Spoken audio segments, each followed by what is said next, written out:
Em nome do Pai, do Filho e do Espírito Santo. Amém. Meus queridos irmãos, no capítulo 15 do Evangelho de São João, que é o Evangelho de hoje, Jesus está com seus discípulos na intimidade, na última ceia. E ele fala aquela belíssima parábola da videira e dos ramos. Essa parábola da videira e dos ramos, ela é, digamos, uma espécie de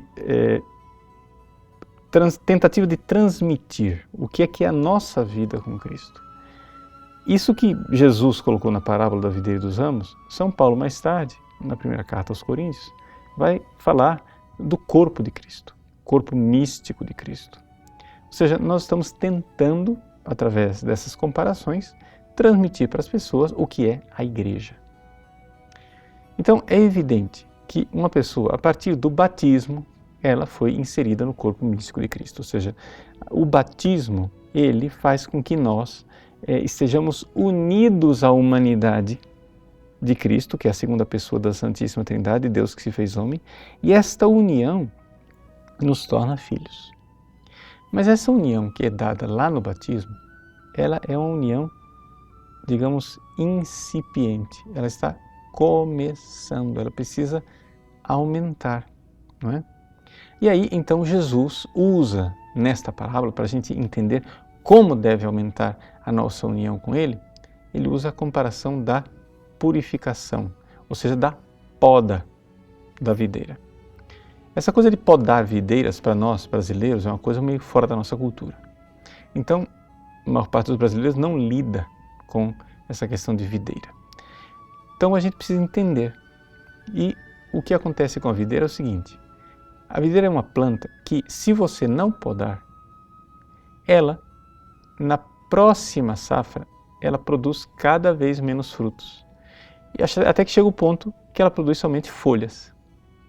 Então, aqui está a realidade. Você precisa podar a videira. Não é possível que a videira dê fruto sem poda.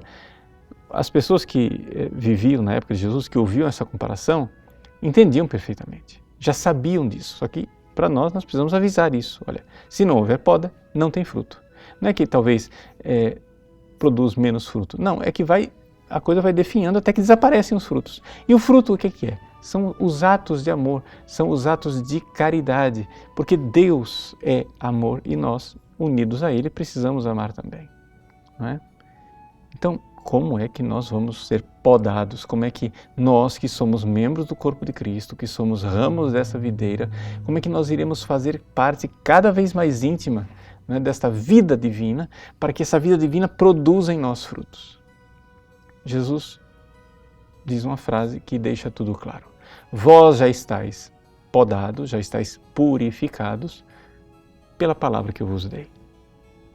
Então, a palavra de Deus, ou seja, nós precisamos estar em permanente contato com a palavra de Deus através da oração, de tal forma que quando nós aplicamos a palavra de Deus a nós através da fé, aquilo vai transformando, aquilo vai purificando o nosso interior.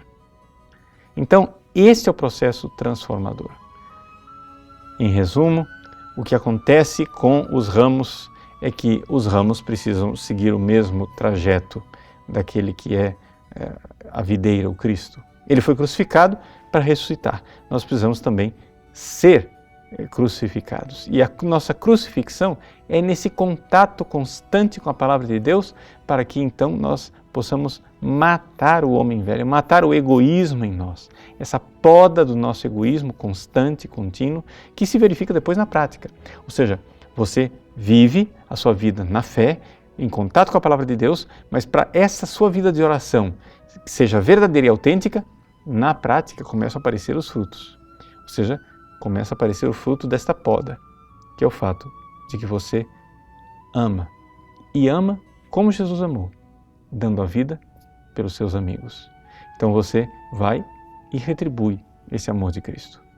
Já que você não pode morrer por Cristo, literalmente, você morre por Cristo nos irmãos. Deus abençoe você. Em nome do Pai, do Filho e do Espírito Santo. Amém.